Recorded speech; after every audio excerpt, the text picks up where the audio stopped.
सच्चिदानंद भगवान की जय।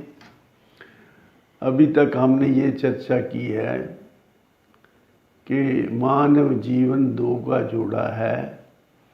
इनमें एक शरीर है और दूसरा आत्मा है। इसको कई तरीक़ों से कह सकते हैं।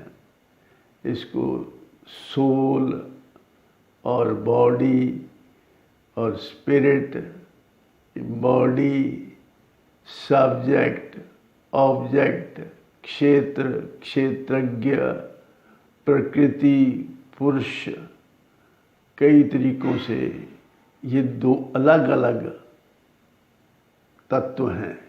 इनको दोनों को अलग अलग कई नामों से पुकारा गया है और इन दोनों के गुण धर्म भी अलग अलग हैं।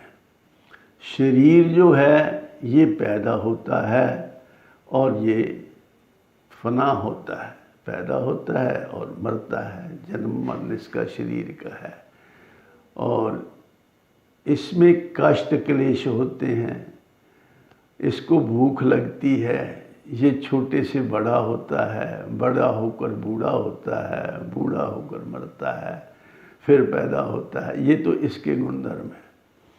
और आत्म तत्व जो है वो ना कभी पैदा होता है, ना कभी मरता है, ना उसमें कोई उसमें तब्दीली आती ही नहीं। वो छोटा नहीं था और छोटे से बड़ा नहीं हुआ। वो एक सार है, जैसा था वैसा है। इसलिए उसको सत्य कहते हैं।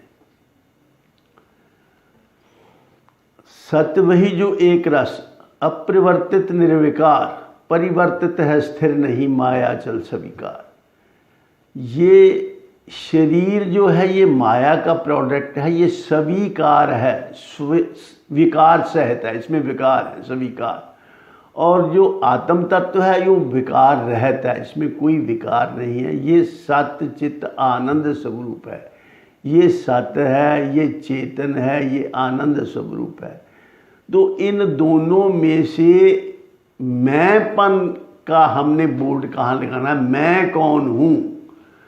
तो जाहिर है कि हमें मैंपन का बोर्ड आत्मा में लगाने से ही फायदा है, क्योंकि सत्य चित्त आनंद है, कभी उसका मरना नहीं होता, हमेशा के लिए है। तो आत्म तत्व वही हमारा स्वरूप है। लेकिन हम भ्रांति से अपने आप को शरीर मानकर ये सारे दुख कष्ट क्लेश अपने ऊपर आरोपित कर लेते हैं। अब शरीर को जानना और आत्मा को जानना, दोनों को अलग अलग जान के अपने आप को आत्मा मानना। और आत्मा को कैसे जानेंगे तो मानेंगे। अब जो आत्मा को जानते ही नहीं, सुनी सुनाई बात है, तो कैसे पता चलेगा? तो इसलिए शरीर को जानने के लिए तो कोई एफर्ट्स की ज़रूरत नहीं है। शरीर चर्म चक्षुओं से दिखाई देता है। शरीर की एक बाउंड्री है, एक बनावट है, एक कलर है। इसमें ये सब दिखाई देने वाली, इसका वजन है, ये तो एक भौतिक चीज़ है जो दिखाई देती है। और आत्मा दिखाई देती नहीं, तो आत्मा को कैसे देखें? सभी कहते हैं आत्मा को देखने के लिए अंदर जाओ, आत्मा अंदर है तुम्हारे। भाई अंदर कैसे जाएं? ये तो कोई बताता नहीं। तो आत्मा को जानने के लिए, आत्मा या परमात्मा एक ही तत्व के दो नाम ही हैं। तो परमात्मा को जानने के लिए हमें क्या करना चाहिए? इसका गीता जी के आधार पर हम देखते हैं। भगवान कृष्ण ने इसका अर्जुन को उत्तर दिया है। गीता जी के 10वें अध्याय में भगवान ने अपनी विभूतियों का वर्णन किया कि मैं ही हिमालय हूँ, मैं ही समुद्र हूँ, मैं ही पृथ्वी हूँ, मैं ही आकाश हूँ, मैं ही सब जगह विद्यमान हूँ। जो कुछ दिखाई देता है ये दृश्यमान जगत, ये सारा मेरा ही रूप है, मेरा ही प्रसार है। तो अर्जुन के मन में इच्छा हुई कि ये जो कह रहा है ऐसा दिखता तो नहीं, ये तो मेरे रथ में आगे मेरा सारथी बन के खड़ा है और ये कह रहा है मैं सब कुछ हूँ। तो उसके मन में ये जिज्ञासा हुई। तो उसने भगवान से प्रार्थना की कि हे प्रभु, जैसा आप कह रहे हैं कि मैं सब कुछ हूँ, विराट रूप वो मुझे भी दिखाइए। एवं तद्यथात तत्व आत्मानं परमेश्वर द्रष्टुम इच्छामि ते रूपम ऐश्वरम पुरुषोत्तम। हे पुरुषोत्तम, वो रूप ऐश्वर्य मुझे अपना दिखाइए। गीता जी के 11वें अध्याय के 3 मंत्र में भगवान से प्रार्थना की अर्जुन ने। तो भगवान ने कहा देख लो, मेरा वो रूप देखो, लेकिन तुम मेरा वो रूप अपने इन चर्म चक्षुओं से नहीं देख सकते, इसलिए मैं तुम्हें ददामी में ते बुद्धि योगम, ददामी में ते दिव्य चक्षु तुम्हें मैं देता हूं। न तो माम शक्य से दृष्टु मने नैव स्वचक्षुषा, तुम अपने स्वचक्षुषा अपने इन साधारण चक्षुओं से मुझे नहीं देख सकते, इसलिए मैं तुझे दिव्य चक्षु देता हूं। न तो माम शक्य से दृष्टु मने नैव स्वचक्षुषा ददामी दिव्यम ददामी ते चक्षु पश्य मे रूपम ऐश्वरम, मैं तुम्हें दिव्य चक्षु देता हूं। दिव्य चक्षु ज्ञान चक्षु वो देता हूं जिससे तुम मेरे रूप ऐश्वर्य को देख सकेगा। तो भगवान ने उसे कृपा करके दिव्य चक्षु प्रदान किए और उसने भगवान का वो विराट रूप देखा। उसने देखा कि ये दोनों तरफ के बड़े बड़े योद्धा भगवान के रूप मुख में प्रवेश कर रहे हैं और ज्वलित अग्नि की तरह उसका मुख प्रज्वलित है, और वो दूसरी तरफ से मरे मराए हैं सब फौजें उनके मुंह में घुस रही है, एक तरफ से दूसरी तरफ से निकल रही है। तो ये ऐसा देखकर वो डर गया। वो कहता मुझे बताइए कि आप कौन हो, आप हैं कौन? मैं तो आपको अपना रिश्तेदार समझता था, दोस्त समझता था, तो आप तो इतना भयानक रूप धारण किया है आपने।